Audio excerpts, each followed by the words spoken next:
Hello दोस्तों, तो आज के इस वीडियो में मैं आपके लिए एक न्यू अमेजिंग सी सीरीज को एक्सप्लेन कर रहा हूं और ये एनिमे सीरीज सोलैंड एनिमे सीरीज से मिलती जुलती है, इसलिए मैं उम्मीद करता हूं कि आप सभी दोस्तों को ये सीरीज काफी पसंद आने वाली है। तो अगर आप सभी दोस्तों ने अभी तक मेरे चैनल को सब्सक्राइब नहीं किया तो जल्दी जल्दी से इस चैनल को सब्सक्राइब कर दें, क्योंकि मैं इस चैनल पर इसी तरह की अमेजिंग सीरीज लाता रहता हूँ। तो चलिए बिना किसी स्पॉइलर दिए इस कहानी के एक्सप्लेनेशन की तरफ बढ़ते हैं। तो सीरीज की शुरुआत में हमें डायली टेम्पल को दिखाया जाता है, जहाँ के सारे सोल्जर्स ट्रेनिंग कर रहे थे। अचानक से वहां पर उन्हें किसी की प्रेजेंस महसूस होती है, इसलिए सारे के सारे सोल्जर्स अलर्ट हो जाते हैं। अचानक से उनके सामने एक अनजान वॉरियर खड़ा हो जाता है, जिसको देखते ही सारी की सारी जमीन ने शेक करना शुरू कर दिया। इस वॉरियर का नाम युआंग जी है, जिसके आते ही वो अपनी स्पीड ऑफ लाइट से एक एक करते हुए सारे के सारे सोल्जर्स को पटकते हुए आगे जा रहा था और उसके रास्ते में आने वाले सारे सोल्जर्स को खत्म कर देता है। हजारों की तादाद में मौजूद सारे के सारे सोल्जर्स इस वॉरियर के सामने कुछ भी नहीं थे, क्योंकि उसके पास एक स्पीड ऑफ लाइट जैसी पावर थी, जिसका यूज करके वो स्पीड लाइट से सबको खत्म कर देता है। अचानक से बाकी सभी के सभी सोल्जर्स के देखते ही उस जगह के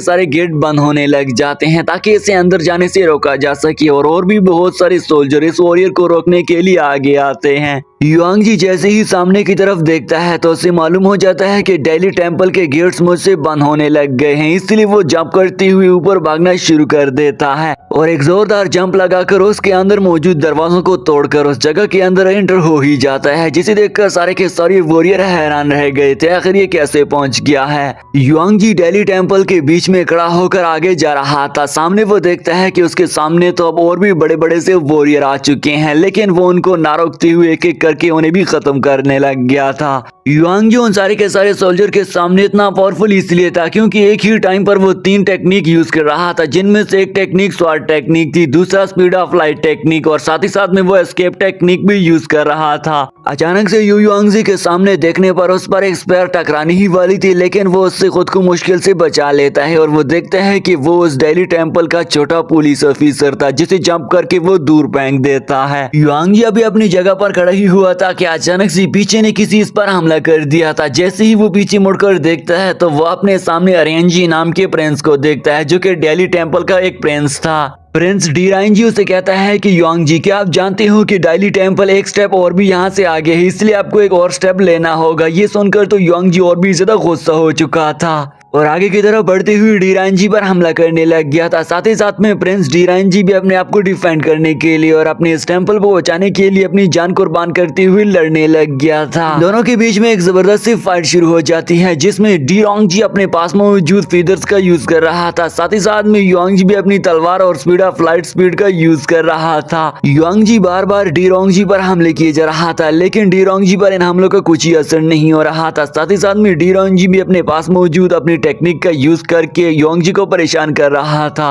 युआंग जी भी अपनी तलवार का यूज करते हुए उसके सारों के सारे हमले को डॉज कर रहा था। अचानक से वहां पर एक और प्रिंस की एंट्री होती हुई अपनी वेपन से युआंग जी पर हमला कर देती है, लेकिन युआंग जी खुद को बचा लेता है। उस प्रिंसेस के आते ही पीछे से डेली टेम्पल से आवाज आ जाती है कि कौन आ रहा है, जिस पर वो से बताती है कि एक अनजान वॉरियर है जिसके पास स्वॉर्ड की पावर है। वो प्रिंसेस युआंग जी के इन सारे के सारे मूव्स और अटैक को देखकर काफी ज्यादा मजहूश हो गई थी, इसलिए वो आवाज लगाते हुए अपनी पीछे से आने वाली आवाज को बताता है कि युआंग जी ने हम पर हमला कर दिया है। वो देख रही है कि युआंग जी अपने रास्ते में आने वाले सारे के सारे वॉरियर्स को एक एक करते हुए स्लोमो में खत्म कर रहा था और वो ये देखकर काफी ज्यादा इम्प्रेस भी हो चुकी थी। अगली सीन में हमें डेली टेम्पल का मंजर दिखाया जाता है, जहां पर हम युआंग जी को देखते हैं जो कि बोट में उसी ही जगह की तरफ जा रहा था और उससे एक शानो शौकत के साथ लेकर जाया जा रहा था, क्योंकि युआंग जी ने अपने रास्ते में आने वाले सारे के सारे रुकावटों और सोल्जर्स को खत्म कर दिया था, इसलिए उसे अब डेली टेम्पल में एंटर होने की इजाजत मिल चुकी थी और उसे एक शानो शौकत से लेकर जाकर वहां पर एंटर कर दिया जाता है। अगली सीन में हमें डेली टेम्पल का मंजर दिखाया जाता है, जहां पर हम 10 दिन पहले देखते हैं कि सब कुछ बिल्कुल अच्छे से चल रहा था और वहां पर मौजूद लोग सब कुछ को अच्छे से एंजॉय कर रहे थे।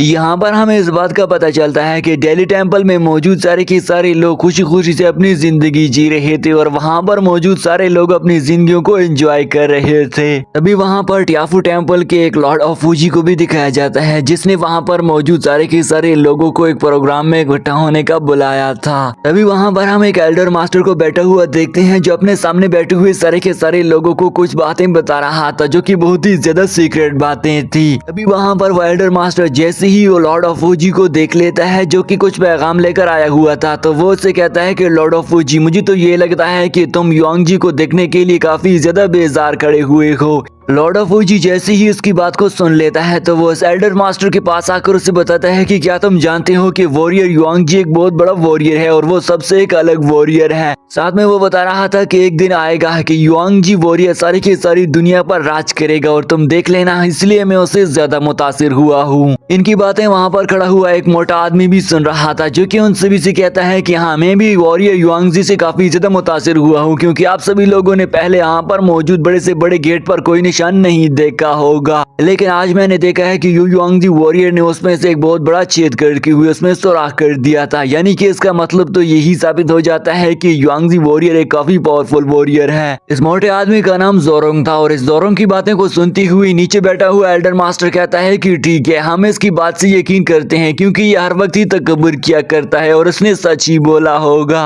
एल्डर मास्टर की ये बातें सुनते हुए लॉर्ड ऑफ फूजी को कुछ अच्छा नहीं लग रहा था और अचानक से हम देखते हैं कि दूर से आवाजें आने लग जाती हैं कि युआंग जी आ चुके हैं। युआंग जी के बारे में सुनकर तो सभी के सभी लोग उठ खड़ा होने लग जाते हैं और हमें आगे के मंजर में दिखाया जाता है कि युआंग जी तो उस जगह पर एक शिप में आकर आ रहे थे। उस शिप में बैठे बैठाए जैसे ही वो उस जगह तक पहुंचा जाता है तो वहां पर मौजूद सारे के सारे लोग उसे देखकर झूम खड़े हो जाते हैं कि ये एक हमारा वॉरियर आ गया है। युआंग जी के आते ही वो सारे के सारे लोग खुश हो ही रहे थे, लेकिन एल्डर मास्टर सामने आकर युआंग जी से कहता है कि युआंग जी, क्या आप जानते हो कि आपने मुझसे एक मुआहदा किया था और वो मुआहदा ये था कि अगर आपको 3 चालों में किसी ने शिकस्त दे दिया तो आप मुझे वो पोएम देंगे जिसका आपसे मुझसे वादा किया था। ये जानकर तो युआंग जी काफी खुश हो जाता है कि मेरा वादा मुझे अभी भी याद है। युआंग जी आगे बढ़ती हुई एक टहनी को तोड़कर उनसे कहता है कि चलो आ जाओ, मैं तुमसे लड़ने के लिए तैयार हूँ। ये सुनकर तो वो सभी चौंक खड़े ही रह गए थे कि अचानक से वो दोनों वॉरियर आगे बढ़ती हुई उस पर हमला करने लग जाते हैं। साथ ही साथ में उनका मास्टर भी आगे बढ़ती हुई उसे बोल रहा था कि मैं भी अभी जवान हूँ और मैं भी तुम्हें हार दूंगा, इसलिए वो तीनों मिलती हुई युआंग जी पर हमला करना शुरू कर देते हैं। लेकिन युआंग जी बड़ी इजीली उन सभी को डॉज करते जा रहा था क्योंकि युआंग जी एक नौजवान वॉरियर है और वो दोनों अब बूढ़े हो चुके थे, इसलिए युआंग जी के लिए उन्हें हराना कोई मुश्किल काम नहीं था। इसलिए युआंग जी उन तीनों के साथ मजाक मजाक में ही लड़े जा रहा था और फाइनली वो गुस्सा होकर उन तीनों पर एक अपना जोरदार अटैक कर देता है और जोक सुनाते हुए उन्हें हरा देता है। और उन तीनों को हराने की निशानी ये थी कि युआंग जी के पास मौजूद उस ब्रांच के ऊपर कुछ पत्ते थे, इसलिए जैसे ही उसने उस ब्रांच को तोड़कर उनसे फाइट करना शुरू कर दी थी तो वो पत्ते उनकी माथों पर चिमट जाते हैं, जिसका मतलब था कि उन्होंने उन्हें को हरा दिया।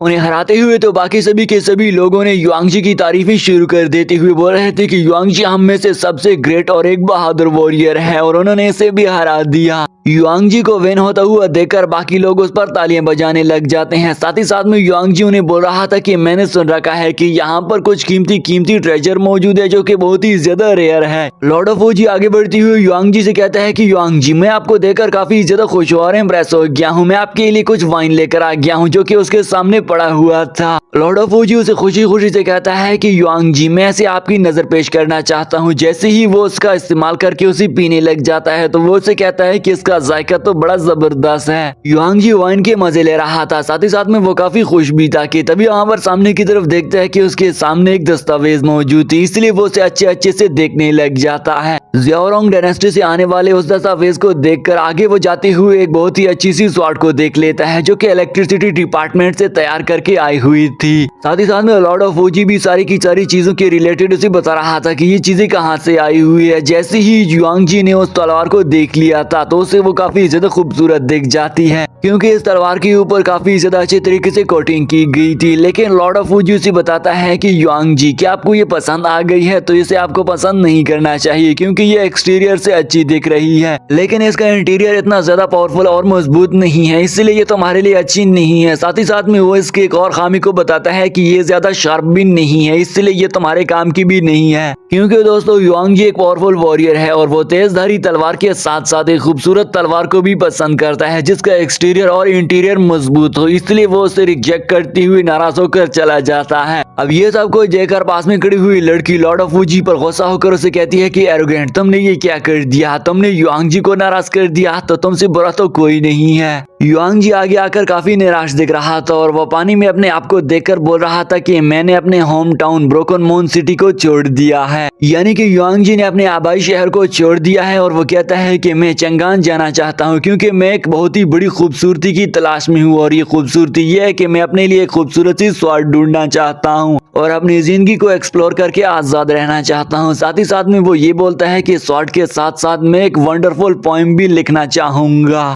साथ ही साथ में युआंग जी ये भी बोल रहा था कि कई हजार सालों से कोई अच्छा सा स्वॉर्डमैन पावरफुल शख्स नहीं आया हुआ है, इसलिए मैं खुद को एक पावरफुल स्वॉर्डमैन शख्स बनाना चाहता हूँ। साथ ही साथ में बहुत सारे पोएटर्स भी खत्म हो चुके हैं, इसलिए मैं पोएट्री भी राइट करना चाहूंगा। यहाँ से दोस्तों इस बात का पता चलता है कि युआंग जी एक पोएट्री के साथ साथ स्वॉर्डमैन बनने की पावर और ख्वाहिश रखता है। युआंग जी पानी में अपना अक्स देते हुए लॉर्ड ऑफ वुजी को बता रहा था कि आज का वाइन अच्छा नहीं था क्योंकि इस इलाके के मौजूद सभी के सभी स्वॉर्डमैन की पावर्स खत्म हो चुकी है। साथ में वो ये भी बोल रहा था कि इस इलाके की पोएट्री भी खत्म हो चुकी है। इसी तरह जिस तरह से सारी की सारी चीजों का मजा अब खत्म हो गया है, तो इस जगह की वाइन का मजा खत्म हो चुका है। लेकिन लॉर्ड ऑफ वुजी उसे मायूस नहीं करना चाहता था, इसलिए वो उससे कहता है कि मैं आपके लिए एक और कीमती वाइन लेकर आ गया हूँ जो कि जेड पॉट गोल्ड से बना हुआ है और उसके सामने पेश किया जाता है। जिसे देखकर तो युआंग जी उसे बोल रहा था कि आज से पहले मैंने इस तरह के वाइन और पॉट को नहीं देखा, मुझे ये काफी ज्यादा अच्छा लगा। लॉर्ड ऑफ वुजी आगे बढ़ती हुई गोल्डन स्वॉर्ड उसे दिखाते हुए कह रहा था कि क्या तुम इसे देखना पसंद करोगे, और वो उसकी तरफ थ्रो करवा देता है। साथ ही साथ में लॉर्ड ऑफ वुजी उसे बोल रहा था कि क्या तुम मेरे साथ स्वॉर्डमैनशिप की पावर चेक करना चाहते हो। अचानक से वहां पर एक डांसिंग शो शुरू हो जाता है जिसमें एक खूबसूरत सी छोटी बच्ची आके आती हुए डांस करना शुरू कर देती है। अब ये देखकर तो युआंग जी काफी ज्यादा हैरान खड़ा रह गया था कि ये लड़की कौन है। लॉर्ड ऑफ वुजी उसे बताता है कि ये लड़की अपनी रिस्क तलाश करने के लिए चंगान आई हुई है, यहाँ पर डांस को परफॉर्म करती हुई अपने लिए रोजी रोटी कमाया करती है। इस तरफ तो इन दोनों ने एक दूसरे को चैलेंज कर दिया था, लेकिन दूसरी तरफ वो डांसिंग लड़की का डांस चल रहा था, इसलिए ये दोनों आगे बढ़ती हुई एक दूसरे के साथ फाइट शुरू कर देते हैं। लॉर्ड ऑफ वुजी और मास्टर युआंग जी पूरा जोर लगाकर एक दूसरे को हराने में लगे हुए थे, लेकिन उनकी मूव इतनी ज्यादा डेंजरस थे कि नीचे खड़े हुए सारे के सारे लोग इनकी मूव को देखकर हैरान खड़े रह गए थे।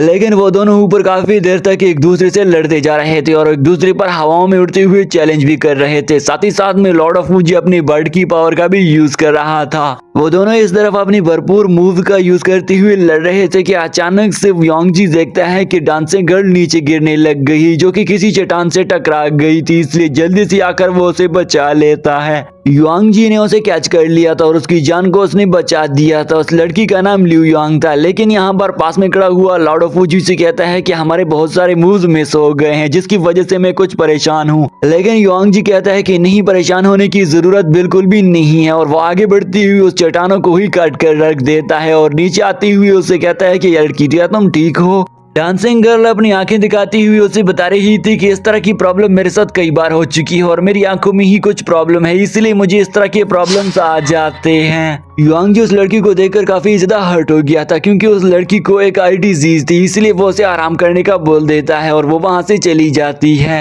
लॉर्ड ऑफ वुजी भी युआंग जी को माजरत करती हुई कहता है कि मैंने इस लड़की की सारी इलाज करने की अरेंजमेंट कर दी है, इसलिए आप परेशान ना हो। और इसके बाद वो उसे वाइन भी पेश करती हुई कहता है कि इसे भी आप एक्सेप्ट कर लें। अचानक से उन दोनों को खड़ा होकर देखकर सारे लोग आगे बढ़ती हुई कह रहे थे कि हमें भी आप ही की तरफ पोएम राइटिंग करनी है, साथ ही साथ में हमें और भी वाइन भी पीनी है, इसलिए वो उसके करीब जाने लग गए थे। तो अब अगली सीन में हमें फिर से प्रेजेंट का मंजर दिखाया जाता है जहां पर युआंग जी डेली टेंपल में पहुंच चुका था और सामने खड़ी हुई प्रिंसेस उसे रोकने का कहती है, लेकिन वे रुकने वाला कहां था। सामने खड़ी हुई लड़की उस पर हमला कर देती है, लेकिन वो अपनी एस्केप टेक्निक का यूज करके वहां से गायब हो जाता है। अब ये देखकर उसने उस लड़की को काफी परेशान कर दिया था, लेकिन वो लड़की वॉरियर भी हार नहीं मानती और बार बार युआंग जी पर हमला करने लग गई थी, इसलिए युआंग जी ने उसी ही जगह पर कैद करके रिंग को बजा दिया था और वो उस जगह से आगे जा रहा रहा था, लेकिन वो लड़की अभी भी उसे ललकारती हुई बोल रही थी कि कई दिनों से हमने तुम्हें देखा नहीं था, क्या तुम मुझे एग्जैक्टली बता सकते हो कि आखिरकार तुम्हारे साथ क्या मामला पेश आ गया है और तुम मुझे बता क्यों नहीं रहे हो। इसलिए वो आगे जाकर रुक जाता है और इमोशनल अंदाज में बताता है कि कुछ दिन पहले ही की बात है, मुझे अपनी फैमिली की तरफ से एक लेटर मौसूल हुआ था जो कि मुझे एक अनजान शख्स लेकर आ गया था और उस लेटर को देखने के बाद मुझे अंदाजा हो गया कि जिन ट्रेजर को मैंने हासिल करना है वो रियली ही काफी खूबसूरत है। तो फ्लैशबैक सीन में हमें दिखाया जाता है कि युआंगजी के पास एक शख्स भागती हुई आकर उसे एक लेटर दे देता है और वो उसे कहता है कि कुछ मूव्स हैं जिनका यूज करते हुए आप सब कुछ फतह कर सकते हो। युआंगजी तो वाइन के मजे ले रहा था, इसलिए वो उस वक्त तो उस लेटर को नहीं पढ़ता और उसे अपने साथ ही रख लेता है। ये लेटर दरअसल में युआंगजी को उसकी मॉम की तरफ से लिखा गया था और हमें अगली ही पल में हमें उसे मॉम के बैठे हुए उसे लेटर राइटिंग करते हुए दिखाया जाता है, जहाँ पर वो अपने बेटे के लिए लेटर लिख रही थी। वो उस लेटर के अंदर अपने बेटे युआंगजी के बारे में लिख रही थी कि कई साल गुजर चुके हैं, तुम वापस नहीं आए हुए और मैं चाहती हूँ कि तुम हमारी सिटी ब्रोकन मून सिटी में एक मर्तबा फिर से आ जाओ, यहाँ पर फिर से फेस्टिवल होने वाला है। इसलिए युआंगजी बिना कुछ सोचे समझे ही अपने घोड़े पर सवार होकर दिन रात मेहनत करके अपनी सिटी में वापस आ जाता है, जहाँ पर वो ये सफर कई मीलों का सफर करके आ गया था। युआंगजी को इस सफर के दौरान काफी मुश्किलात पेश आई थी, लेकिन वो फिर भी हार नहीं मानता और साथ में रातों के अंधेरों में जाते हुए डेजर्ट में भी उसे जाना पड़ गया था क्योंकि ब्रोकन मून सिटी काफी दूर थी। लेकिन खैर उसे अपनी मॉम ने बुलाया था तो इसलिए वो दिन रात को नहीं देखता और सफर करना शुरू कर देता है, जिसमें वो अपने घोड़े पर सवार होकर उसे डेजर्ट से भी गुजरना पड़ जाता है और फाइनली वो ब्रोकन मून सिटी पहुंच जाता है। सिटी में पहुंचकर फाइनली वो देखता है कि वहां पर उनका फेस्टिवल जोरों शोर से जारी था और सभी के सभी लोगों ने अच्छे से एहतमाम कर लिया था। बच्चे भी दौड़ते हुए जा रहे थे, साथ ही साथ में वो भी अब अपनी सिटी पहुंच चुका था। युआंगजी भी आहिस्ता आहिस्ता करते हुए अपने घर ही की तरफ जा रहा था कि अचानक से दरवाजा खोलते हुए देखता है कि उसकी छोटी बच्ची खड़ी हुई थी जो कि उसे अंकल पुकार रही थी और वो उसे देखकर काफी खुश हो जाती है। इसलिए वो भागती हुई अपने आंटी को भी बताती है, साथ ही साथ में उसने युआंगजी की मॉम को भी बता दी और वो देखते हैं कि उनका बेटा तो उनके सामने खड़ा हुआ था। साथ में युआंगजी काफी खुश लग रहा था। अगले सीन में युआंगजी अपनी मॉम के साथ दरवाजे में खड़ा हुआ था, जहाँ पर वो एक जेड पेड़ को देख रहा था जो कि वाइन बनाने के लिए होता है और उसकी मॉम उससे बताती है कि जिस साल तुम गए थे मैंने इसे उस साल लगाया था। युआंगजी की मॉम जैसी उसे अंदर लेकर आ जाती है तो इससे इस बात का अंदाजा हो ही जाता है कि युआंगजी से उसके फादर कुछ नाराज से लग रहे थे। लेकिन खैर यहाँ पर युआंगजी अपनी मॉम को बताता है कि मेरे दोस्त ने मुझे खूबसूरत सा गिफ्ट दिया है। वो अपनी मॉम को एक जेड का बर्तन दिखाते हुए कहता है कि मॉम ये मुझे चेंगान में अपने एक अच्छे दोस्त ने दिया है ताकि मैं इसमें वाइन के मजे ले सकूं। युआंगजी और उसकी मॉम अपने फादर के पास आकर बैठ जाते हैं। उसका फादर तो उसे काफी बुरी बुरी बातें सुनाते हुए बोल रहा था कि क्या तुम्हें मालूम नहीं है कि मैं कितना ज्यादा मालदार हूँ, मैं ब्रोकन सिटी का मालिक हूँ और तुम बोल रहे हो कि चेंगान सिटी ज्यादा खूबसूरत है और तुम ये भी बोल रहे हो कि चेंगान सिटी में ज्यादा दौलत मौजूद है, तो तुम्हें मालूम नहीं कि मैं ब्रोकन सिटी का मालिक हूँ और तुम्हें यहाँ पर दौलत नहीं दिखाई देती। इसलिए उसकी मॉम फादर को रोकती हुई कहती है कि तुम अपने बेटे को क्या बोल रहे हो। युआंगजी का फादर युआंगजी पर गुस्सा होकर उसकी मॉम को बोल रहा था कि क्या तुम जानते हो कि ब्रोकन सिटी मून में हमारा सबसे बड़ा कारोबार था, लेकिन इसके आने के बाद वो सारे का सारा कारोबार तबाह हो गया। युआंगजी की मॉम उसके फादर को समझाती है कि क्या तुम जानते हो कि ये चेंगान सिटी में अपने लिए स्वाद ढूंढने के लिए गया हुआ था, ना कि वो दौलत कमाने के लिए, क्योंकि हमारी ब्रोकन मून सिटी में पहले से ही दौलत मौजूद है। युआंगजी को भी अपने फादर की बातें सुनकर काफी गुस्सा आ रहा था, लेकिन उसने अपने आप को कंट्रोल करके बिठाया हुआ था। साथ ही साथ में उसके फादर को भी गुस्सा आ रहा था, लेकिन वो अपने बेटे को कुछ कह भी नहीं पा रहा था। उसकी मॉम उनके सामने एक अच्छा सा वाइन रखती है जिस पर उसका फादर से बोल रहा था कि बेटा क्या तुम जानते हो कि ब्रोकन मून सिटी का ये सबसे बेस्ट वाइन है, लेकिन वो तो अपने दोस्त चेंगान सिटी का ही जेड पॉट का वाइन ही पी रहा था। अब इसे देखकर तो उसके फादर को और भी गुस्सा आने लग गया था, लेकिन खैर वो अपने बेटे को इग्नोर कर देता है। ब्रोकन मून सिटी में एक अच्छा सा फेस्टिवल भी चल रहा था और अगली ही पल आतिशबाजियां शुरू हो जाती है और वो बाहर आकर देखते हैं कि सारे के सारे लोग तो उस फेस्टिवल को एंजॉय कर रहे थे। सारे के सारे लोग उस फेस्टिवल को एंजॉय कर ही रहे थे, लेकिन युआंगजी को थोड़ा बहुत परेशान सा दिख रहा था। इसलिए अचानक से उसे मालूम हो जाता है कि एक छोटा बच्चा अपने फादर को बोल रहा था कि ये कौन सा फेस्टिवल है। उसका फादर उसे बताता है कि ये फ्लावर फेस्टिवल चल रहा है, लेकिन युआंगजी को पता था कि फ्लावर फेस्टिवल तो एक दिन पहले ही खत्म हो गया, तो ये कौन सा मौका चल रहा है। युआंगजी के हाथों से जैसे ही वाइन नीचे गिर जाता है तो वो देखता है कि वो वाइन को छूने ही वाला था, लेकिन वो उसे छू नहीं पा रहा था। साथ ही साथ में वो सारे के सारे लोगों को छूने लग जाता है, लेकिन वो वहाँ पर मौजूद किसी भी शख्स को छू नहीं पाता और वो तो हवाओं में ही उड़ते चले जा रहा था। फाइनली अचानक से वो उस जगह से भी नीचे गिरता हुआ नीचे आ रहा था। साथ ही साथ में वो मन ही मन में ये सोच रहा था कि आखिरकार हमारी ब्रोकन मून सिटी को क्या हो गया है। ये तो एक बिजनेसमैन सिटी थी और यहाँ पर कारोबार अच्छे से चला करता था। उसके माइंड में इमेजिनेशन ही इमेजिनेशन चल रही थी और वो नीचे भी आ रहा था। साथ ही साथ में उसे फ्लैशबैक सीन में और भी बहुत सारे सीन नजर आ रहे थे जिसमें उनकी ब्रोकन मून सिटी डिस्ट्रॉय हो चुकी थी।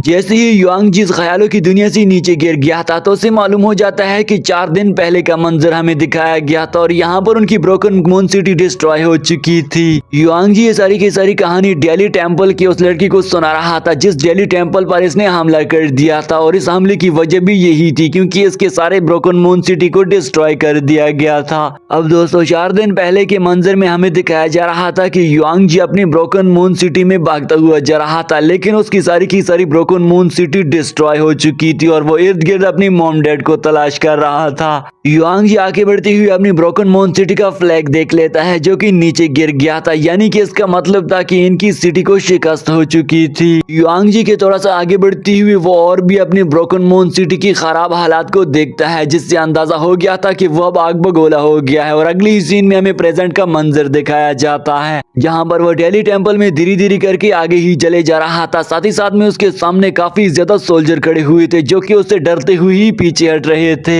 युआंग जी उन सभी को अपने एक ही स्लैश अटैक से खत्म कर देता है। युआंग जी ने जैसे ही उन सारे सोल्जर को खत्म कर दिया था तो वहाँ पर और भी बहुत सारे सोल्जर आ जाते हैं जिनके साथ इसका छोटा कजिन भी था और उन लोगों ने उसे किडनैप कर दिया था। युआंग जी उसे देखकर काफी इमोशनल हो गया था। वो उससे पूछता है कि आखिर वहाँ पर क्या हुआ था, तो इसलिए वो सारी की सारी जानकारी उसे दे देता है कि आखिरकार हमारी ब्रोकन मून सिटी के साथ क्या हुआ था। तो छोटा बच्चा उसे बताता है कि जिस दिन फ्लावर फेस्टिवल मुनक्किद हो रहा था तो उस दिन मुझे सराय पर बिठाया गया था ताकि मैं आपको वेलकम कर सकूं और ब्रोकन मून सिटी में लेकर चला जाऊं, लेकिन अचानक से वहाँ पर आसमान गरजने लग गया था और अंधेरा होने की वजह से मैं डर के मारे अपने ब्रोकन मून सिटी आ गया। लेकिन जैसे ही मैं पहुंचा तो वहाँ पर सब कुछ डिस्ट्रॉय हो चुका था और हर चीज कांच की तरह उड़ रही थी। अभी वहां पर मैंने देखा कि मेरी आंट के साथ आंटी सब कुछ खत्म हो चुका था। अब ये सारी की सारी बातें सुनकर तो युआंग जी को काफी गुस्सा रहा था और उसे याद आता है कि मुझे पहले ही पहुंचना चाहिए था, मैं एक दिन लेट हो गया था।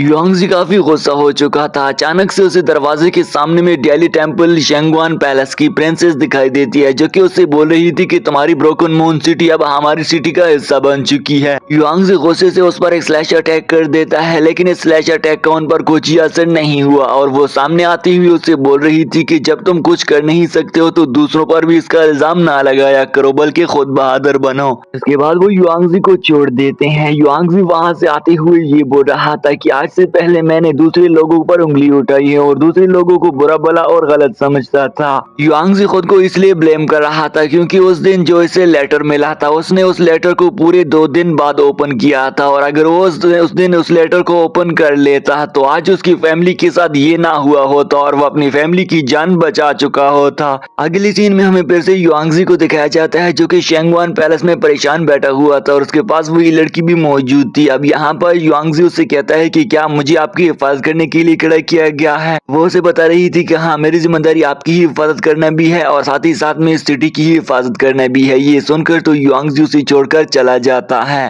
वो लड़की उसे रोकती हुई कहती है कि युआंग जी, क्या अगर उस दिन आप टाइम पर पहुंच जाते तो क्या तुम अपनी ब्रोकन मून सिटी बचा लेते। ये सुनकर तो युआंग जी आग बगोला हो जाता है क्योंकि उसे खुद पर पूरा भरोसा था कि मैं अगर उस दिन टाइम पर पहुंच जाता तो ब्रोकन मून सिटी का ये हाल नहीं होता और आग बगोला होती ही वो सीधा शांत हो गया था। लेकिन उसे माजी की यादें अभी भी काफी गुस्सा दिला रही थी। अचानक से उसे अपना वही लेटर याद आ जाता है और वो जल्दी जल्दी से उसे निकाल लेता है और वो उसे रोशनी की तरफ करते हुए देख रहा था तो वो देखता है कि उसका सील यानी कि जिस पर मोहर लगी हुई थी वो तो ऑलरेडी टूटा हुआ था। और युआंग जी गौर से देखने पर उसे पता चलता है कि उसके ऊपर लगी हुई मिट्टी हमारी ब्रोकन मून सिटी की नहीं है। इसलिए जल्दी जल्दी से वो अपने दोस्त लॉर्ड ऑफ फूजी के पास आकर उसे कहता है कि मुझे इसकी इन्वेस्टिगेशन करनी है और वो इन्वेस्टिगेशन शुरू भी कर देते हैं। वो दोनों उस लेटर पर तहकीक कर ही रहे थे कि अचानक से वहाँ पर डांसिंग गर्ल आ चुकी थी जिसका इलाज भी जारी था और वो देखती है कि उसकी आंखें तकरीबन बिल्कुल ही सही हो चुकी है। अचानक से जियाओ रोंग वहाँ पर आ जाती है। युआंगजी अपने पास बैठे हुए लॉर्ड ऑफ फूजी से कहता है कि अब हमें क्या करना चाहिए, क्या हमें उन लिस्ट को ढूंढना चाहिए जिन दिनों ये आया हुआ था। और इसके बाद वो वहां पर निकल जाते हैं ताकि वो उस लिस्ट को ढूंढ सके और जान सके कि ये लेटर कहां से आया था। युआंगजी दिन रात को ना देखती हुई हर जगह चला गया था और वो ये मालूम करना चाहता था कि ये लेटर आखिर आया कहां से होगा और इसे ओपन किसने किया होगा।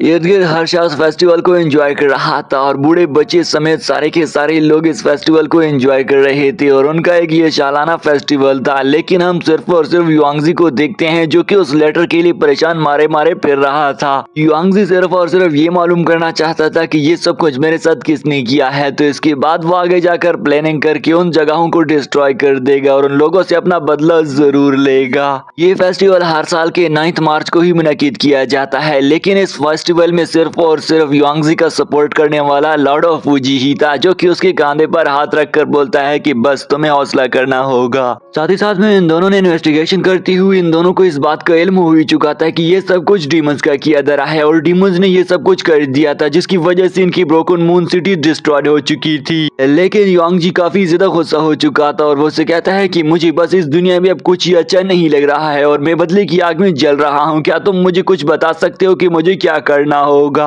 अब यहाँ पर वो दोनों चिंगान को भी उड़ाने लग जाते हैं ताकि वहाँ पर उनकी पेरेंट्स की यादें भी याद आ जा सके। लेकिन युआंगजी को ये सब कुछ अच्छा नहीं लग रहा था और वो एक दरख्त के करीब जाकर बैठ गया था और कहता है कि मैं बदला लेना चाहता हूँ। ना ही मुझे अब इस चिंगान सिटी का वाइन अच्छा लग रहा है और ना ही मुझे कोई और अच्छी चीज लग रही है, लेकिन मैं सिर्फ और सिर्फ बदला लेना चाहता हूँ और अपने स्वॉर्ड पावर को और भी इंक्रीज करना चाहता हूँ। लॉर्ड ऑफ फूजी युआंगजी को दिलासा देती हुई बोल रहा था कि युआंगजी अब हमें इन सब कुछ को बुला देना चाहिए और हमें अपने फ्यूचर का सोचना होगा ताकि हम अपने फ्यूचर को तो ब्राइट कर सकें। लेकिन युआंगजी उसे कहता है कि मैं अपने मॉम डैड को कभी भी नहीं बुला पाऊंगा और मैं अपना बदला जरूर लेकर रहूंगा। इन लोगों ने मेरी मॉम डैड के साथ साथ मेरी ब्रोकन मून सिटी को भी डिस्ट्रॉय कर दिया है, तो मैं कैसे भूल जाऊं। ये बोलकर तो युआंगजी के हाथों में मौजूद उस वाइन को दूर फेंक देता है और कह रहा था कि मैं इस वाइन को फिर से कभी नहीं पीऊंगा। अब ये देखकर तो उसका दोस्त लॉर्ड ऑफ फूजी काफी परेशान हो चुका था। वो आगे बढ़ती हुई उस वाइन वाली जेट पॉट को फिर से पानी से उठा देता है और अपने दोस्त के हाथों में पकड़ाकर उसे कहता है कि बस आगे अब बिल्कुल सब कुछ सेट हो जाएगा। साथ ही साथ में वहां पर ज़ियाओरांग भी उनकी ये हरकतें देख रही थी, इसलिए वो आगे आकर उन्हें कुछ खुशखबरी सी सुना देती है कि हाँ तुम्हारी मॉम डैड एक रूम में हो सकते हैं। ज़ियाओरांग उसे बताती है कि तुम्हारे मॉम डैड जिंदा हो सकते हैं, लेकिन ये एक बहुत बड़ा सीक्रेट है और ये सीक्रेट तुम्हें वहां पर दिल्ली टेम्पल में जाकर सीक्रेट पवेलियन में ही ढूंढना होगा और वो सीक्रेट राज वहां पर छुपा हुआ है।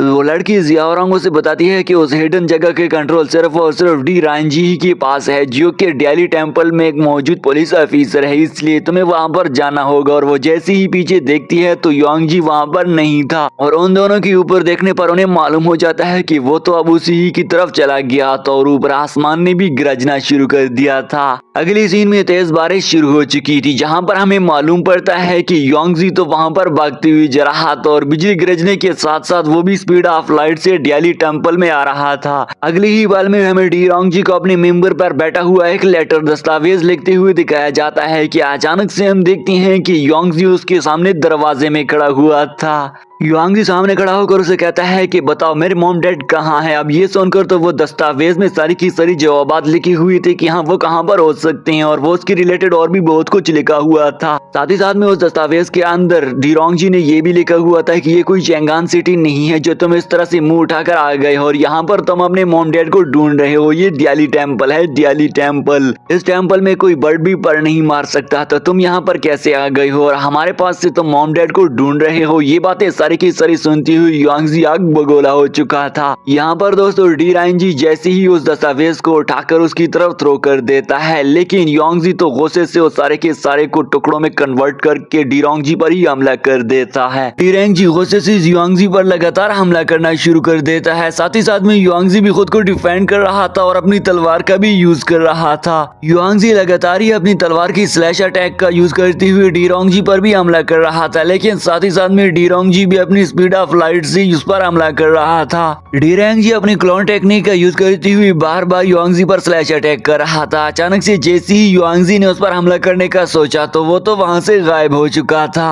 डीरैंग जी चुपके से युआंगजी पर हमला करना चाहता था, लेकिन युआंगजी ने उसे देख लिया था और वो जैसे ही उस पर हमला कर देता है तो युआंगजी ने इजीली डॉज करके अपने ही स्लैश अटैक डीरैंग जी पर कर दिए थे।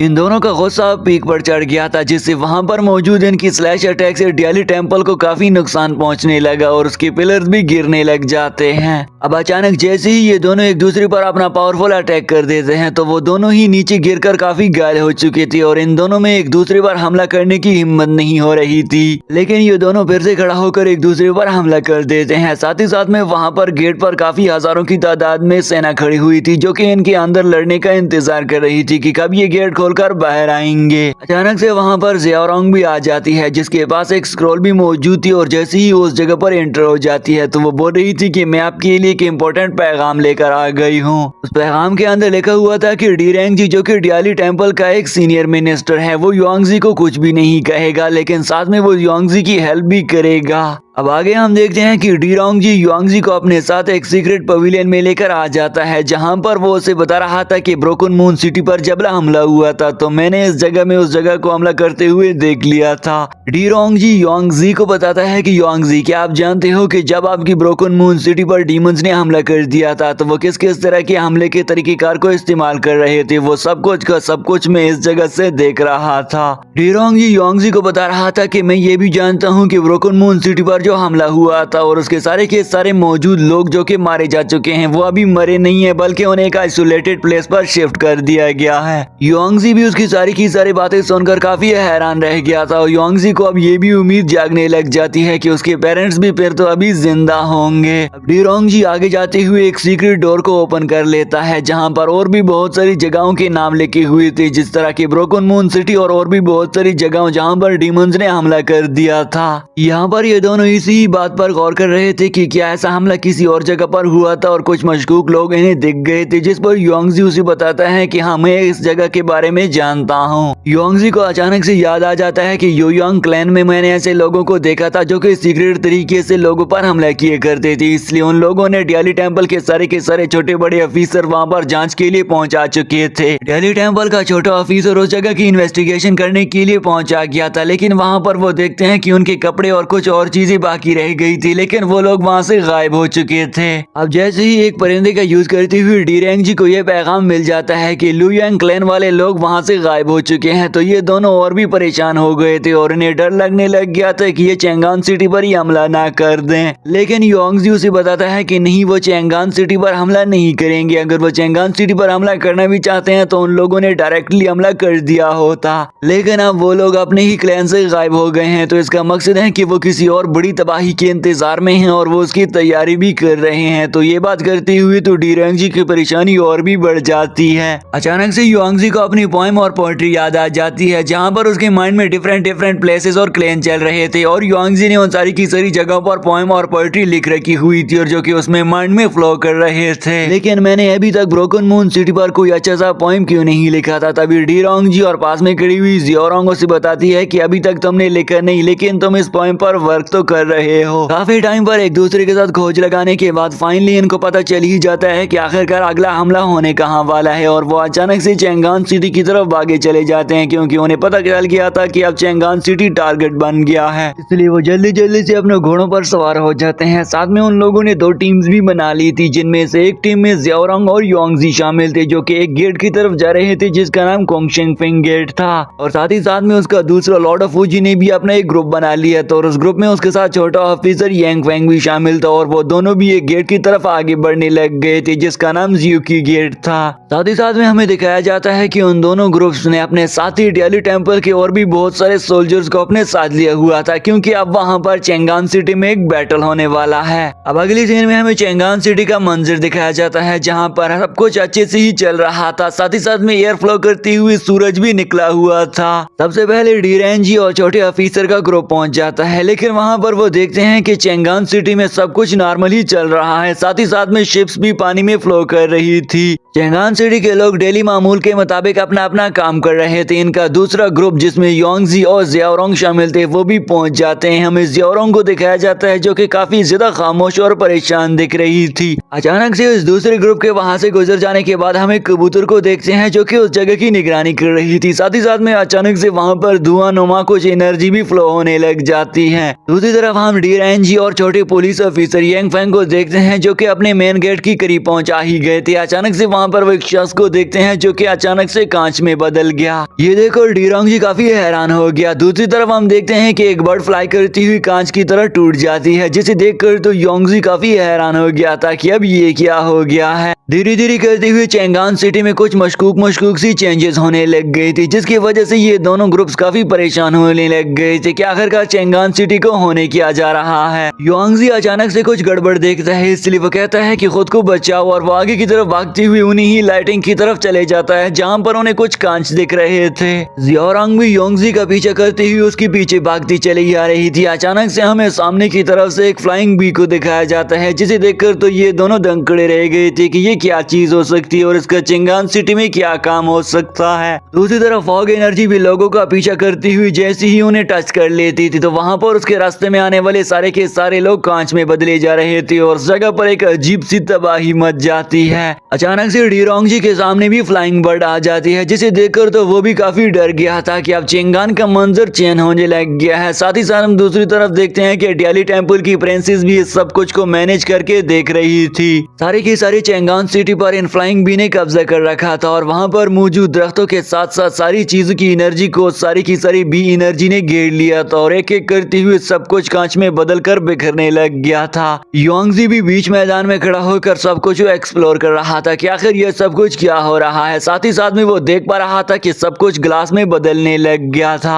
योंगजी इर्द गिर्द देख रहा था और साथ में वो ये कहता है कि इसी ही एनर्जी और इसी ही सीक्रेट टेक्निक की वजह से मेरे पेरेंट्स भी मुझको छोड़कर चले गए हैं। योंगजी को शक हो रहा था कि ये सीक्रेट टेक्निक ऑफ जैंग टेंग हो सकता है, इसलिए वो आगे बढ़ती हुई उस फ्लाइंग बी की तरफ भागने लग गया था ताकि वो उसे खत्म कर सके। लेकिन उसके आगे जाती हुई फ्लाइंग बी से और भी तेजी से एनर्जी बाहर आ रही थी जो कि लोगों को हिट कर रही थी। साथ ही साथ में योंगजी अपनी तलवार का यूज करती हुई लोगों की जानों को बचाने की कोशिश कर रहा था और योंगजी का अब टारगेट बन गया था कि वो आगे की तरफ उड़ती हुई उस फ्लाइंग बी को टारगेट कर दे, जिसकी वजह से उसे मालूम हो जाएगा कि आखिरकार ये सब कुछ कौन कंट्रोल कर रहा है। इन सारे के सारे अटैक्स को करती हुई योंगजी की हेल्प जियाओरोंग भी कर रही थी और वो भी इसका साथ देती हुई योंगजी के पीछे ही आ रही थी। लेकिन योंगजी आगे बढ़ती हुई अपने रास्ते में आने वाली सारी की सारी रुकावटों को पार करता चला जा रहा था। योंगजी के पास जो तलवार थी उससे ऐसा लग रहा था कि ये एनर्जी उस तलवार से डिस्ट्रॉय नहीं हो रही थी, तो इसका मतलब है कि योंगजी की तलवार में भी कुछ गड़बड़ थी और ये गोल्डन तलवार भी दरअसल में लॉर्ड ऑफ वूजी ने इसे गिफ्ट की हुई थी। दूसरी तरफ हम देखते हैं कि डी रेंजी और छोटा पुलिस ऑफिसर यांग फेंग भी वहां पर अपने रास्ते में आने वाली सारी की सारी एनर्जी को डिस्ट्रॉय करने की कोशिश में लगे हुए थे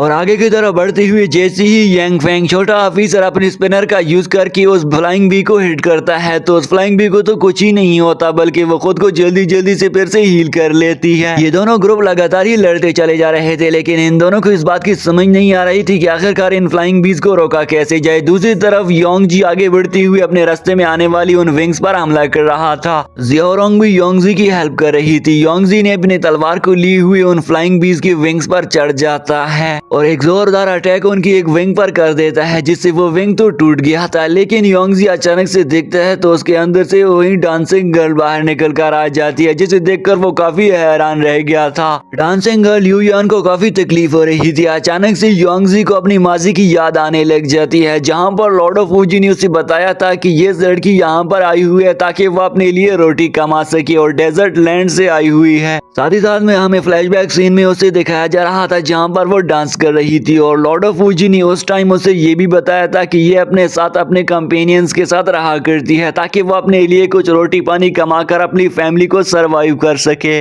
लॉर्ड ऑफ फूजी ने युआंगजी को बताया था कि ये डांसिंग गर्ल लिu यंग यहाँ पर डिफरेंट टाइम के डांसिंग परफॉर्म करती है, जिसमें डांसिंग पर इल्यूजन भी शामिल हैं और इन इल्यूजन का यूज करती हुए वो अपनी फैमिली को पाला करती है। और उसने ये भी बताया था कि इस डांसिंग गर्ल की आंखें भी खराब है। साथ ही साथ में हमें फ्लैशबैक सीन में उसे दिखाया जा रहा था जहाँ पर उस डांसिंग गर्ल ने इससे बोला था कि मेरा इलाज कर दीजिएगा। युआंगजी ने भी उसे बोला था कि मैं आपका हर मुमकिन कोशिश करके इलाज करूंगा। अब ये सारा कुछ देखकर तो युआंग काफी ज्यादा हैरान और परेशान हो गया था। युआंगजी को मन में लग रहा था कि ये सब कुछ क्या हो रहा है। साथ ही साथ में हम डांसिंग गर्ल को देखते हैं जो कि उस शील्ड के अंदर बंद थी और यहाँ पर वो उसे पुकार रही थी कि मेरी हेल्प कर दीजिए, मुझ पर काफी जुल्म हुआ है। लेकिन अचानक से फिर से डांसिंग गर्ल उस जगह के अंदर जकड़ जाती है और उस इल्यूजन ने उसे भी ट्रैप कर दिया था। अब ये देखकर तो युआंगजी उस पर लगातार ही स्लैश अटैक करने लग जाता है ताकि वो इस मासूम बच्ची की जान को बचा सके। वैसे तो इसका मकसद अपनी ब्रोकन मून सिटी के डिस्ट्रॉय हो जाने के बाद चेंगान सिटी को ही बचाना था, लेकिन यहाँ पर अब उसके बचाने का मकसद वो लड़की ही बन गया था और लगातार ही उस सील को ब्रेक करने की कोशिश करता है। ट्रैप के अंदर फंसी हुई डांसिंग गर्ल को काफी तकलीफ हो रही थी और वो हेल्प करने के लिए चिल्ला रही थी। इस तरफ युआंगजी अपनी लगातार ही उस पर अटैक कर रहा था ताकि वो उसकी जान बचा सके और फाइनली एक जोरदार अटैक से उस सील को तोड़ देता है। अब युआंगजी देखता है कि वो डांसिंग गर्ल काफी घायल हो चुकी थी और वो अपनी आंखों को भी नहीं खोल पा रही थी, जिसे देखकर तो युआंगजी काफी इमोशनल हो गया था। युआंगजी उससे पूछता है कि लिu यंग क्या आप मुझे बता सकती है कि ये सब कुछ आपने क्यों किया है। वो उसे बता रही थी कि मेरा मकसद आपको हार्म करना नहीं था और मैं ना ये चाहती थी कि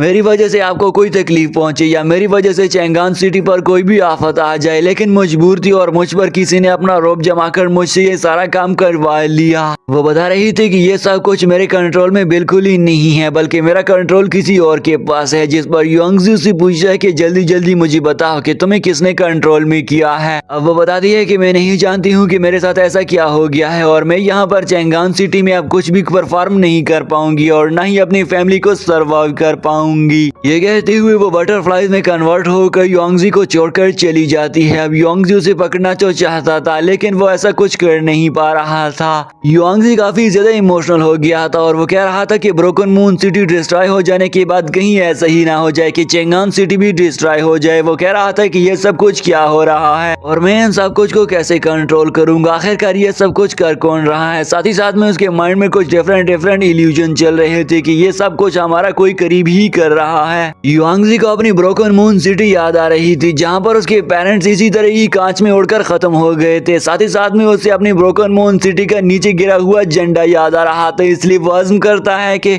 मैं इन सब कुछ की खोज लगाकर एक दिन पता लगा ही लूंगा कि आखिरकार ये सब कुछ किसने किया है और मैं अपने आप का हेल्प लेते हुए ये सब कुछ डिस्ट्रॉय कर दूंगा। जियोरंग भी उसके पास आ जाती है जो कि उससे पूछती है कि युआंगजी क्या हो गया है, लेकिन जियोंग ने अपनी तलवार निकालकर आगे बढ़ते जा रहा था जहाँ पर उसे इल्यूजन ही इल्यूजन दिखाई दे रहे थे। युआंगजी देख रहा था कि लॉर्ड ऑफ फूजी उसे बताता है कि ये सब कुछ जो हो रहा है तुमने इसके रिलेटेड पोएम लिखनी थी और अगर तुमने इसके रिलेटेड पोएम लिख ली होती तो कुछ बुरा ना होता। साथ ही साथ में लॉर्ड ऑफ फूजी उसे ये भी बता रहा था कि ये जो डांसिंग गर्ल लड़की थी ये यहाँ पर अपने आप को सरवाइव करने के लिए आ गई थी और चंद दिनों से इसका डायग्नोज का इलाज भी चल रहा था। ये सारी की सारी बातें युआंगजी को याद आ रही थी जो कि पिछले दिनों गुजर गई थी और उस लड़की का इलाज लाजमन ही चल रहा था। यहाँ पर दोस्तों इस बात से अंदाजा हो ही रहा था कि युआंगजी को सिर्फ और सिर्फ लॉर्ड ऑफ फूजी पर शक होने लग गया था। उसे लग रहा था कि ये सब कुछ लॉर्ड ऑफ फूजी ही कर रहा है। युआंगजी आगे जाते हुए बोल रहा था कि मैंने अपने होम टाउन यानी कि अपनी आबाओ अजदाद की जमीन के रिलेटेड बहुत सारे पोएम लिखे हैं, जिनमें से एक पोएम के अशार कुछ ऐसे भी थे कि जब भी कुछ बारिश हो जाती है तो हवा क्लियर हो जाती है और इसकी वजह से जो कोई भी आसमानों को छूना चाहता है तो वहाँ पर वो आसमानों की बुलंदी और सितारों की गहराइयों तक जाकर उनके किनारों को छू सकता है। तो यहाँ पर ये बात खोजते हुए और युआंगजी मन ही मन में ये भी सोच रहा था कि मेरी इस पोएम के रिलेटेड सिर्फ और सिर्फ एक ही शख्स को पता था और वो था लॉर्ड ऑफ फूजी। फाइनली युआंगजी को पता चल जाता है कि हाँ सिर्फ और सिर्फ दिस पर्सन ही हो सकता है, यानी कि वो लॉर्ड ऑफ फूजी पर कह रहा था कि यही एक शख्स है जिसने ये सारी तबाही मचा दी है। युआंगजी आगे बढ़ती हुए चेंगान सिटी के एक टॉप एज पर आ गया था जहाँ पर सामने की तरफ से उसे चॉइस टावर नजर आ रहा था। उसकी पीक पर वहाँ पर उन सारी की सारी बी को कंट्रोल करने वाला भी खड़ा था, इसलिए वो दौड़ते हुए आगे जाना जाता है। रास्ते में फ्लाइंग भी उस पर बहुत सारी अटैक्स कर रहे थे, लेकिन फाइनली वो चॉइस टावर के ऊपर चढ़कर उसके बेस में पहुंचा जाता है, जिस जगह से ये फ्लाइंग बीस्ट को कंट्रोल किया जा रहा था। जैसे ही हमें लॉर्ड ऑफ फूजी को चेंगान टावर के चर्च टावर के टॉप पर दिखाया जाता है, यहाँ पर वो इसी ही पोएम को बोल रहा था जिस पोएम को योंगजी ने लिखा था। यहाँ पर लॉर्ड ऑफ फूजी के पास वही मून एज भी था जिसका यूज करते हुए फ्लाइंग बीस्ट को कंट्रोल कर रहा था, और अचानक से ब्लास्ट होती हुई उस जगह की एनर्जी आसमानों को छूने लग जाती है। डीरेंजी और उसका छोटा ऑफिसर भी दूर खड़े होकर ये सब कुछ देख रहे थे और उनको लग रहा था कि ये अब अनस्टॉपेबल हो गया है, क्योंकि वहाँ की मौजूद सारी की सारी चीजों ने उड़ना शुरू कर दिया और वो सारी की सारी ग्लास में भी कन्वर्ट होने लग जाती हैं। इस तरह हम योंगजी को देखते हैं जिसके पास जियोरांग आकर उसे बता रही थी कि तुम और मैं इन सब चीजों को कंट्रोल नहीं कर पाएंगे, इसलिए हमें अपने लिए किसी हेल्प की मदद ले लेनी चाहिए। जिस पर योंगजी उसे बताता है कि जल्दी से जाओ पैलेस में और वहाँ से हेल्प लेकर आ जाओ। लेकिन जियोरांग के जाने से पहले वो योंगजी से पूछती है कि योंगजी आगे तुम क्या करने वाले हो। अब योंगजी उसे बताता है कि ये शख्स नहीं जानता है कि मैं आज इसके साथ जो कुछ करने वाला हूँ, मैं इस पर भी एक पोएम लिखूंगा और ये जान जाएगा कि मैं क्या क्या पोएम लिख सकता हूँ और मैं क्या कुछ भी कर सकता हूँ। वो आगे की तरफ जाती हुई उसकी तरफ ही आ गया था।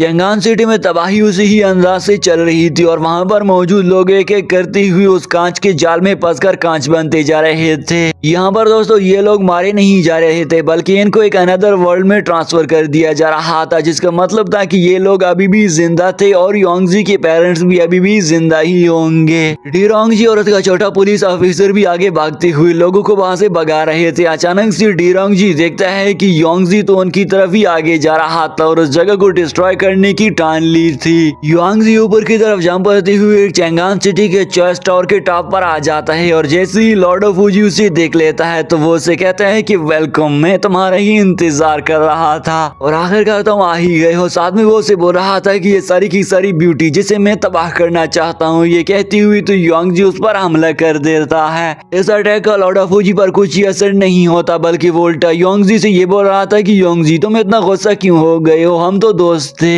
ये सुनकर तो योंगजी उसे कहता है कि तुम जानते नहीं हो कि तुमने मेरे पेरेंट्स के साथ साथ मेरी सारी फैमिली को डिस्ट्रॉय कर दिया है और चेंगान सिटी में मौजूद मासूम लोगों की जानों के साथ खेल रहे हो, और आखिरकार तुम्हारा मकसद क्या है? क्या मैं आपके मकसद को जान सकता हूँ? अगर तुम मुझे बता दो तो मैं जरूर आपकी इस मकसद पर पोएम लिखूंगा जिसमें मैं लिखूंगा कि मैंने तुम्हें भी हरा दिया था। ये सुनकर लॉर्ड ऑफ फूजी से कहता है कि तुम आखिरकार इतना ज्यादा गुस्सा क्यों हो रहे हो और तुम इन बेवकूफ और गंदगी को क्यों बचाना चाहते हो? मैं चाहता हूँ कि मैं इस दुनिया में आजादी लेकर आ जाऊँ और इस गंदगी को इस दुनिया से बाहर फेंक दूं, और साथ में इस गंदगी को इस दुनिया से बाहर फेंक कर मैं इस दुनिया को एक खूबसूरत दुनिया बनाना चाहता हूँ जहाँ पर सिर्फ और सिर्फ ब्यूटीफुल चीजें ही रहा करती हों। अब योंगजी गुस्सा होकर उस पर हमला कर देता है और वो उसे साथ साथ में ये भी बोले जा रहा था कि मैं कभी भी यही नहीं चाहूंगा कि तुम इस दुनिया में मौजूद लोगों पर जुल्म करो और अपनी ताकत दिखाना चाहो। लॉर्ड ऑफ फूजी उसके साथ लड़ते हुए उसे ये भी बोल रहा था कि क्या तुम इस बात को समझ सकती हो कि मैं इस दुनिया की गंदगी को क्यों खत्म करना चाहता हूँ? क्योंकि इस दुनिया में कुछ ऐसी फेरीज मौजूद है जिनको मैं इमोर्टल बना सकता हूँ, और हाँ अगर मुझे ये फेरीज मिल जाए और मैंने इन्हें इमोर्टल बना दिया तो हम हमेशा हमेशा के लिए अमर बनकर रहेंगे और यहाँ पर इंसानों का खात्मा कर देंगे। और फिर तुम इस बार एक अच्छी सी नज़म भी लिख लेना। जिसे सुनकर तो योंगजी और भी गुस्से से भड़क चुका था और उस पर और भी जोर से हमला करने लग गया था।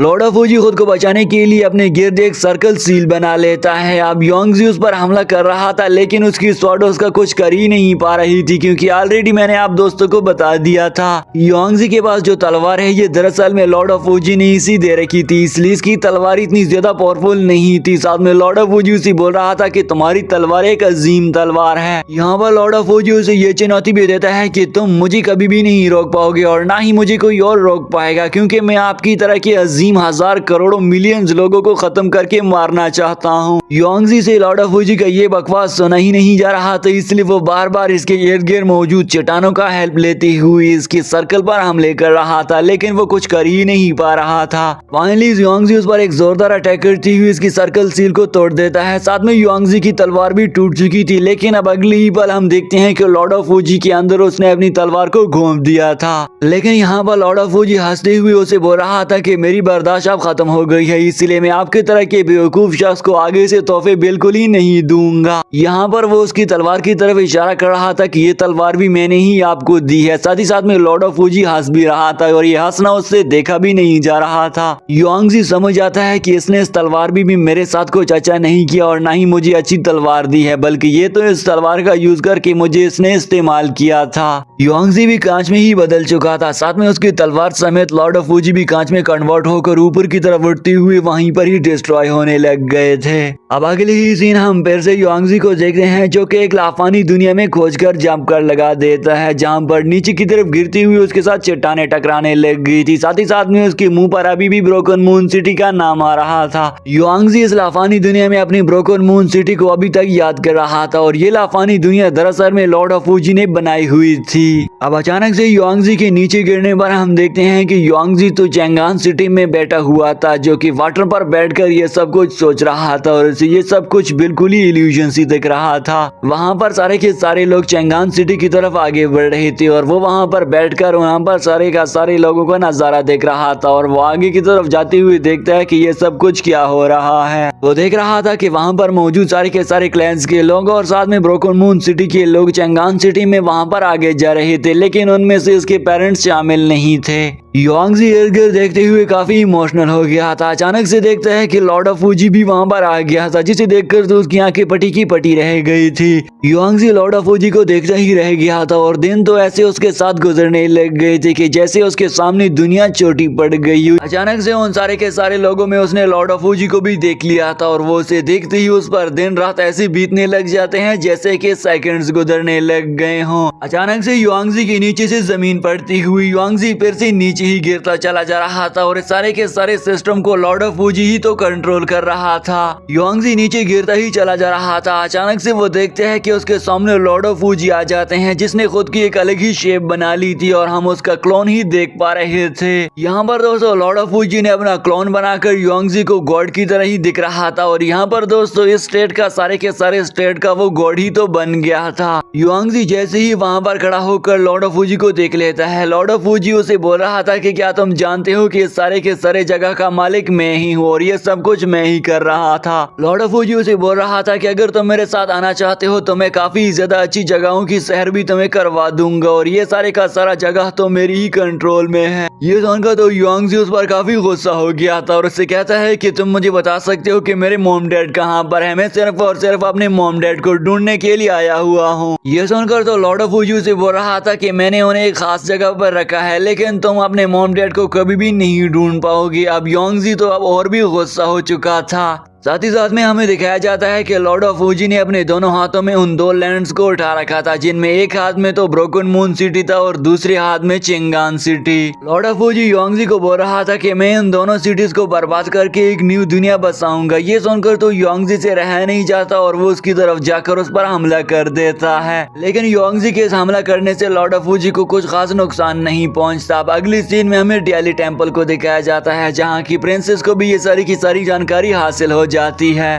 जियोरंग प्रिंसेस के पास आकर उसे बताती है कि लॉर्ड ऑफ फूजी युआंगजी को अपने साथ फैंटेसी वर्ल्ड में लेकर चला गया है, जहां पर वो उसके साथ लड़ना चाहता है। साथ ही साथ में वो उसे अपने साथ शामिल भी करने की कोशिश कर रहा है। तो एक सील में कवर कर लूं, इसलिए उन सारे लोगों को अंदर आने का कह दो ताकि हम पर कोई हमला करके डिस्ट्रॉय ना कर सके। प्रिंसेस आगे बढ़ती हुई धीरे धीरे करके अपनी टेक्निक को एक्टिव कर देती है, जिसमें उसकी हाथों से लाइटिंग गुजरती हुई वो सारी की सारी सिटीज और साथ में वहाँ पर डियाली टेम्पल के गिर्द बड़े बड़े गेट्स क्रिएट हो जाते हैं ताकि वो उस जगह की प्रोटेक्शन कर सके। आई होप आप सभी दोस्त इस सीरीज को अच्छे से एंजॉय कर रहे होंगे। अगर अभी तक आपने वीडियो लाइक नहीं की तो वीडियो को लाइक कर दे और चैनल को भी जरूर सब्सक्राइब कर देना।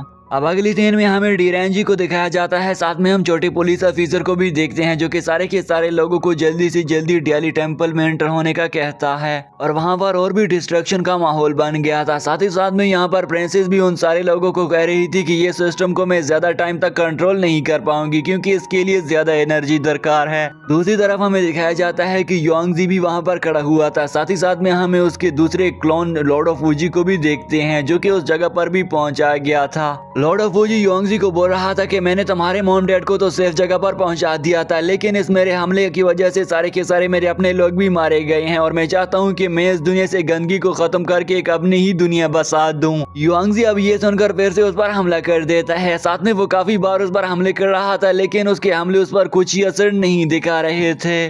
लेकिन लॉर्ड ऑफ फूजी फिर से उस पर जुल्म करते हुए अपनी क्लोन को बना लेता है। साथ में वो युआंगजी को फिर से एक केवनुमा जगह में गिराने लग गया था ताकि वो हार मान ले और वो मेरे साथ शामिल हो सके और मैं उसके पेरेंट्स को भी फिर छोड़ दूंगा। और वो उसके हराने के इंतजार में था, लेकिन युआंगजी उसके साथ ये नहीं करना चाहता था और उसे कहता है कि मैं तुम्हें ही खत्म कर दूंगा, तुम एक गद्दार हो। आगे हम फिर से प्रेजेंट सीन में देखते हैं कि लॉर्ड ऑफ फूजी तो अभी भी उसके सामने खड़ा हुआ था, जो कि उसे बार बार ये सुनवा रहा था कि मैं तुम्हें खत्म कर सकता हूँ लेकिन तुम्हें खत्म नहीं करना चाहता हूँ। युआंगजी से भी उसकी ये सारी की सारी बातें सुनी नहीं जा रही थी और वो बार बार ही उस पर हमले किए जा रहा था। कभी तो वो अपनी दुनिया में उसे पहुंचा देता था तो कभी यहाँ पर चेंगान सिटी में। युआंगजी को इस बात की समझ नहीं आ रही थी कि आखिरकार मेरे साथ ये सब कुछ हो क्या रहा है, आखिर मैं इसे कंट्रोल कैसे कर लूं और इसे खत्म कैसे कर दूं। लेकिन बार बार वो उसे पीछे भी धकेल रहा था और काफी ज्यादा घायल भी हो चुका था। लॉर्ड ऑफ फूजी फिर से एक मर्तबा सामने आते हुए उसे फायर वर्क्स भी दिखाता है और उसे कहता है कि तुम इस दुनिया की खूबसूरती को छोड़कर मेरी दुनिया की खूबसूरती को देख लो, क्या तुम ऐसा कर सकते हो या नहीं। लेकिन युआंगजी को अपने पेरेंट्स और साथ ही साथ में अपने इलाके ब्रोकन मून सिटी और चेंगान सिटी के लोगों की पड़ी हुई थी, ना कि वो उसके साथ खुद को शामिल करना चाहता था। युआंगजी से ये देखा नहीं जा रहा था, इसलिए फिर से वो लॉर्ड ऑफ फूजी पर हमला कर देता है। लेकिन लॉर्ड ऑफ फूजी फिर से युआंगजी को इस मर्तबा एक फायर वर्ल्ड में पहुंचा देता है, जहां पर उसे हर तरफ आग ही आग नजर आ रही थी। फायर वर्ल्ड में युआंगजी अचानक से अपने पेरेंट्स को देख लेता है, इसलिए वो आगे बढ़ के उन्हें बचाना चाहता था, लेकिन और बहुत सारे सोल्जर आकर उसे रास्ते में ही रोक लेते हैं। और साथ ही साथ में हम देखते हैं कि लॉर्ड ऑफ फूजी खड़ा हुआ था। जैसे ही युआंगजी लॉर्ड ऑफ फूजी पर हमला करता है तो हम देखते हैं कि वो फिर से उसे अपनी ख्यालों की दुनिया में गिराती हुई ब्रोकन मून सिटी में फेस्टिवल में पहुंचा देता है। युआंगजी अचानक से वहां पर ब्रोकन मून सिटी के फ्लावर फेस्टिवल में फिर से अपने पेरेंट्स को देख लेता है और वो उन्हें बचाने की कोशिश तो करता है, लेकिन वो उन्हें बचा नहीं पाता। अब दूसरी तरफ हमें फिर से चेंगान सिटी का मंजर दिखाया जाता है, जिस जगह पर हम फिर से उस पुलिस ऑफिसर के साथ साथ डीरांजी को देखते हैं, जो कि लोगों को अभी भी बचा रहा था।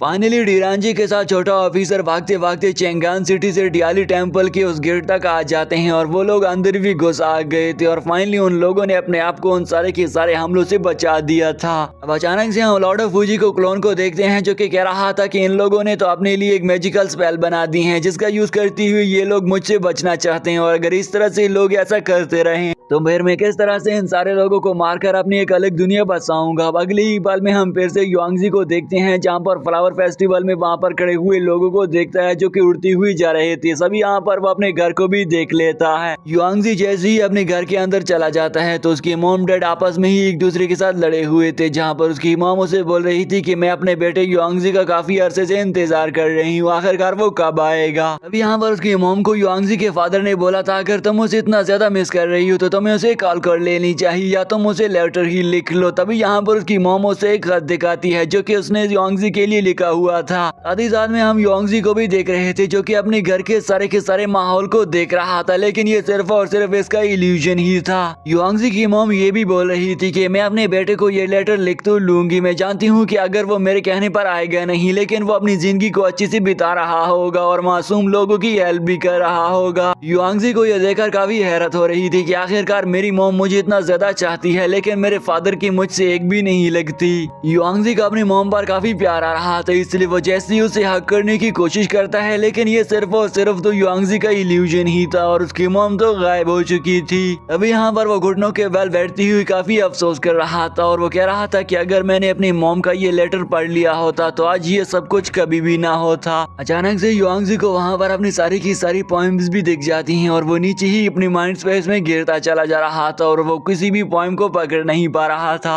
युआंगजी को कुछ भी समझ नहीं आ रहा था कि आखिरकार ये सब कुछ मेरे साथ क्या हो गया है, मैं क्यों इल्यूजन में गिरता चला जा रहा हूँ। कभी उसे ब्रोकन मून सिटी याद आ रही थी तो कभी युआंगजी को अपना बचपन याद आ रहा था कि वो किस तरह से अपने मॉम डैड के साथ एंजॉय किया करता था, लेकिन उसके मॉम डैड के जाने के बाद उसकी दुनिया तो तबाह बर्बाद हो गई थी। अचानक से युआंगजी अपनी माइंड स्पेस में खड़ा होकर बहुत सारे बॉडी सोल्स को देख लेता है, जिनमें वो अपने मॉम डैड को तलाश कर रहा था और फाइनली उनमें से अपने मॉम डैड्स को भी देख लेता है। जैसे ही युआंगजी ने अपने पेरेंट्स को देख लिया था तो उसके पेरेंट ने भी युआंगजी को देख लिया था और वो युआंगजी को छूना चाहते थे, लेकिन वो इस मर्तबा भी युआंगजी को टच नहीं कर पाते। अब युआंगजी फिर से अपनी माइंड स्पेस में गिरते हुए धीरे धीरे करके पावरफुल होता चला गया और अचानक से हम देखते हैं कि युआंगजी और भी पावरफुल हो जाने की वजह से उसकी बॉडी का शेप भी चेंज हो गया और उसके पास किंग्स की पावर आने लग जाती है, जो कि इस दुनिया को डिस्ट्रॉय करने और अपने आप का राज जमाने के लिए काफी होंगी। साथ ही साथ में युआंगजी के पास एक पावरफुल पावरफुल स्वॉर्ड की पावर भी आ जाती है। वो स्वॉर्ड एक ऐसी स्वॉर्ड नहीं थी जो कि उसे लॉर्ड ऑफ फूजी ने दे रखी थी, बल्कि वो उसकी रियल गोल्डन स्वॉर्ड थी जिसका यूज करके वो और पावरफुल बन गया।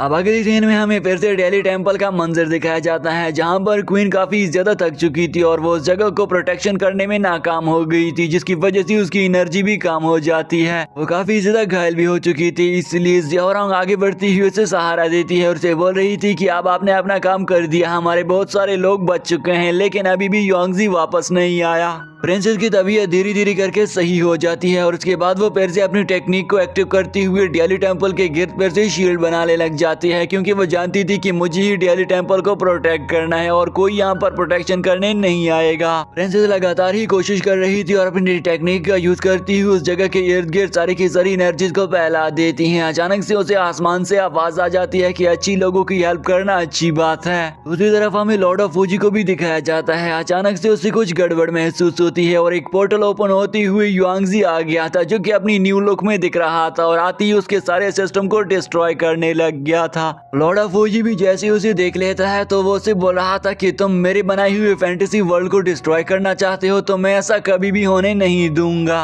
लॉर्ड ऑफ फूजी गुस्से से पागल हो रहा था, क्योंकि उसकी फैंटेसी वर्ल्ड धीरे धीरे करके युआंगजी डिस्ट्रॉय करने लग गया था, इसलिए वो अपने साइज को भी डबल कर देता है ताकि वो कुछ न कुछ करती हुई युआंगजी को रोक सके। दूसरी तरफ से युआंगजी भी उसके करीब आता चला जा रहा था, जहां पर वो डिफरेंट पोर्टल से निकलता जा रहा था और वो उसे ये भी बोल रहा था कि इस दुनिया की खूबसूरती तो अच्छे काम करने में है, ना कि बुरे काम करने में। युआंगजी अच्छाई का साथ दे रहा था, इसलिए इसके पास गॉडिश पावर भी आ चुकी थी। अब वो उनका यूज करती हुई लॉर्ड ऑफ फूजी को डिस्ट्रॉय करने की पूरी कोशिश करेगा। दूसरी तरफ हमें डेली टेम्पल के अंदर खड़ा होकर डीरेंजी और उसके छोटे पुलिस ऑफिसर को भी दिखाया जाता है, जो ये सारे का सारा मंजर देखकर काफी हैरान खड़े रह गए थे कि आखिरकार ये सब कुछ क्या हो गया है और इन लोगों की हेल्प करने के लिए कौन आ गया है। लेकिन अचानक से वो देख लेते हैं कि ये तो युआंगजी ही है जो इनकी हेल्प कर रहा है और उसके पास अब और भी एक्स्ट्रा ऑर्डिनरी पावर्स आ चुकी हैं, क्योंकि वो सच और हक का साथ दे रहा था। दूसरी तरफ हम युआंगजी को भी देखते हैं, जो कि अपनी गुड एनर्जी का यूज कर रहा था, साथ ही साथ में लॉर्ड ऑफ फूजी अपनी इवल एनर्जीज का यूज कर रहा था। युआंगजी उसे कहता है कि अब तो मेरा कुछ भी नहीं बिगाड़ पाओगे। अब ये सारी की सारी बातें तो लॉर्ड ऑफ फूजी से सुनी ही नहीं जा रही थी, इसलिए वो अपनी स्वॉर्ड की पावर को दुगना कर लेते हुए युआंगजी पर आकर हमला कर देता है। लॉर्ड ऑफ फूजी के हाथ में एक डायनेस्टी थी जिसका यूज करते हुए वो उसकी तरफ ही थ्रो कर देता है, लेकिन युआंगजी आगे खड़ा होकर अपनी स्वॉर्ड पावर से उस सारे के सारे डायनेस्टी को रोक देता है।